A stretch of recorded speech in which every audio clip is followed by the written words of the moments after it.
what we heard yesterday and today. The only thing is that a lot of things that we've seen actually will serve as examples for the discussion. The title here that they proposed was a translation between constraints of the source culture and norms of the target language. Sort of the norms of the target audience. Just a minute, I think I need to raise the... Or you can also do this.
Right, so this is the title. I will move immediately and it will be as quick as possible.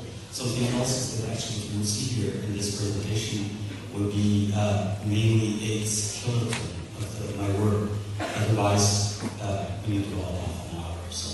And I think the chairman needs to be, so I cannot dare to that.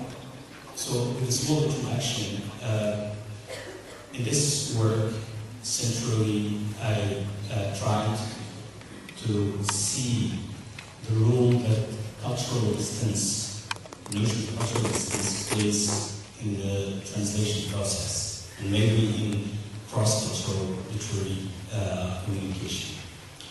I will first start by a short definition, and then proceed to some common cultural constraints that translators are faced with.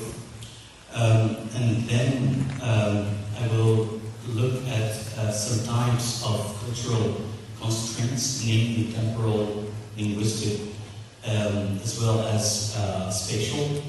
And finally, I will talk about the influence or the relevance of this notion, I mean cultural distance, to the problem of foreignization versus domestication. We've already heard a lot about that from Professor Becker. Right, so as you can see here, the definition of, I hope everything is visible? Yeah. Right, thank you. So here it is actually the degree or the extent to which two cultures resemble each other or differ from each other in terms of language, legal systems, political systems, etc. And the main claim actually in this work, and it's mainly theoretical, which will still be followed by more empirical work. The main claim here is that the closer two cultures are to each other, the easier or the smoother the literary communication will be. And by the way, here when I say cultures, it's always a source culture and a target culture, just to make sure. Something else is that there will be issues that are concerned with the reader of the source text, and that will be the translator, and the readers or the audience of the target text.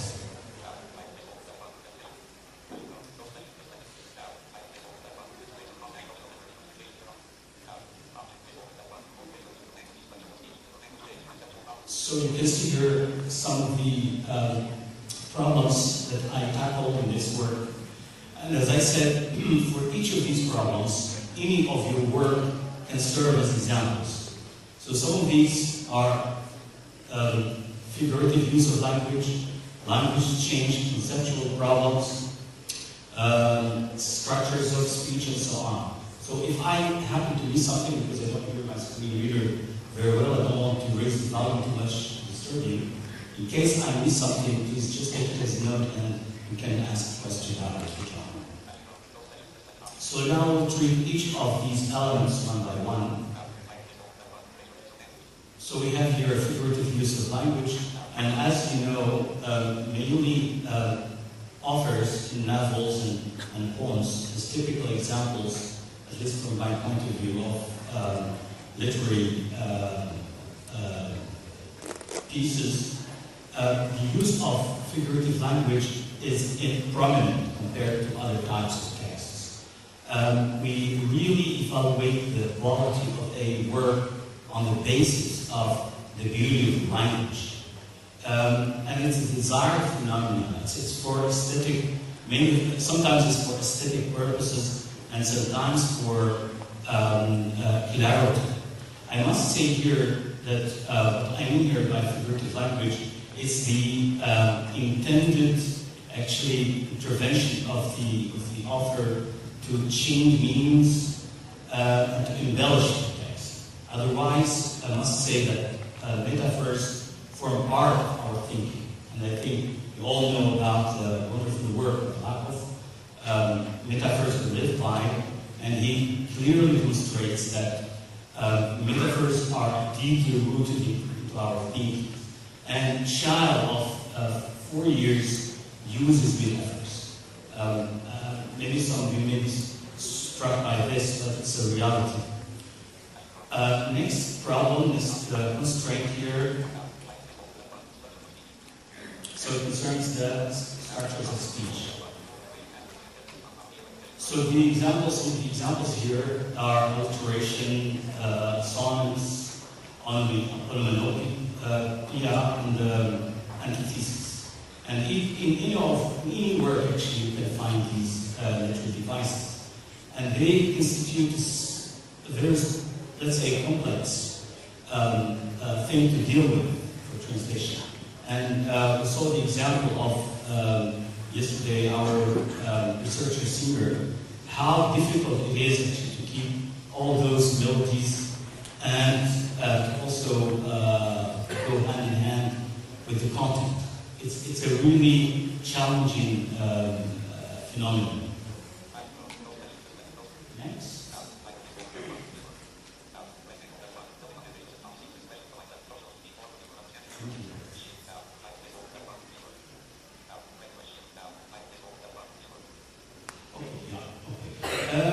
I heard that there will be actually a presentation on humor, and I wish I heard earlier, because indeed this is a major problem, because in humor, the writer builds on ambiguous and polysemous words, and the intention, of course, it's for fun, but when it's translated literally or inappropriately, it will not leave the same effect.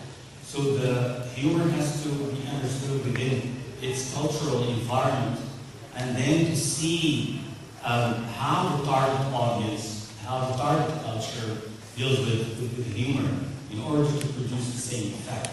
And this is another important criterion for translation, not only translation of literary text, but translation of any kind of type of text. I mean, the effect that it has to produce. Next line.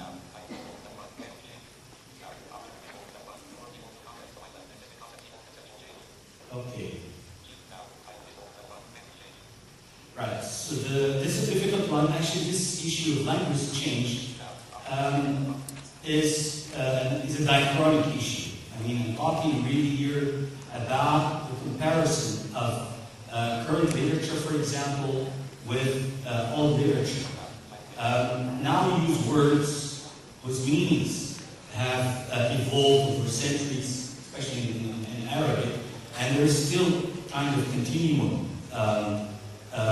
link I mean, we still talk about Jacques, we still talk about Merle Case, we still talk about those people who wrote their works hundreds and hundreds of years ago. And this is a real challenge for the translator, because all those words have to be understood, and those structures have to be understood within their own social, political context where they evolved. And this has a lot of implications also for the target audience, especially when somebody reads something which has been written thousands of years ago, and it happens that they may judge the current contemporary readers or contemporary people on the basis of those images.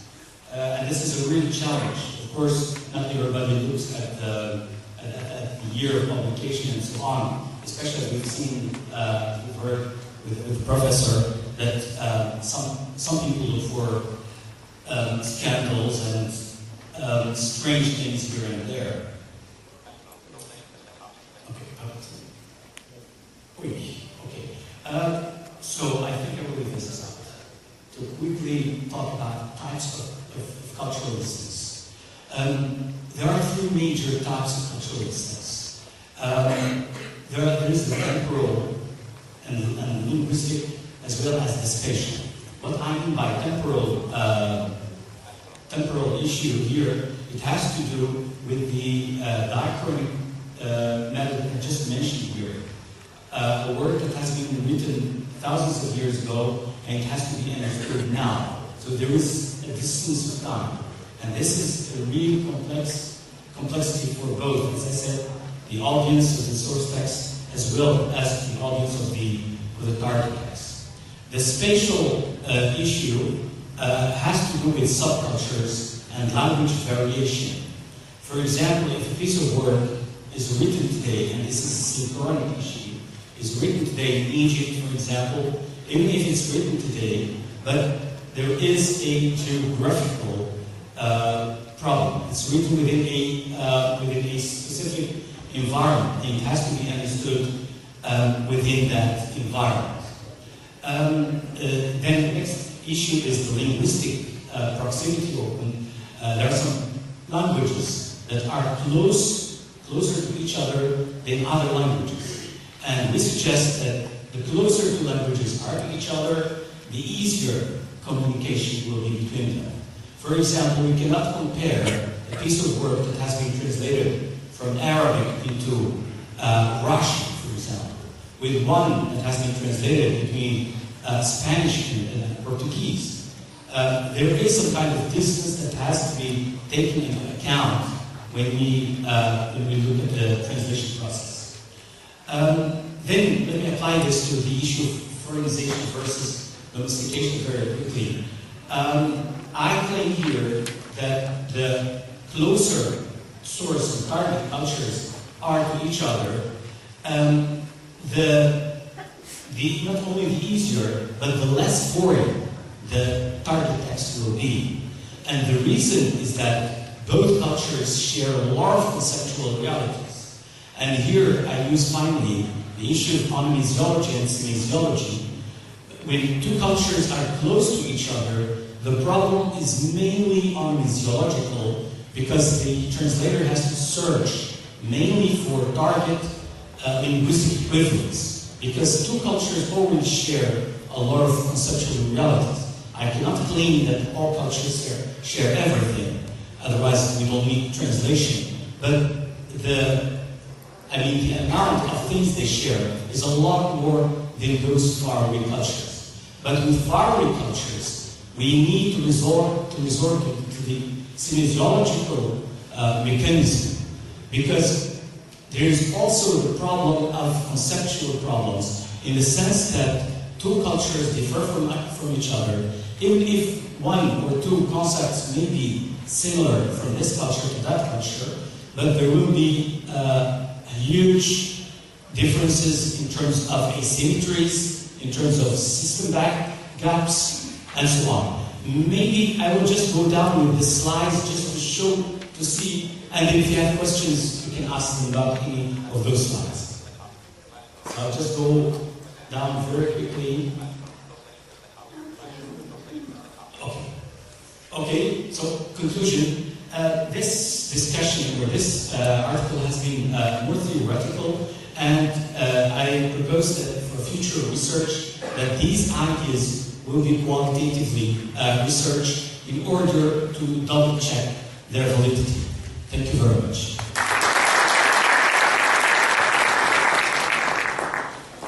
شكرا جزيلا.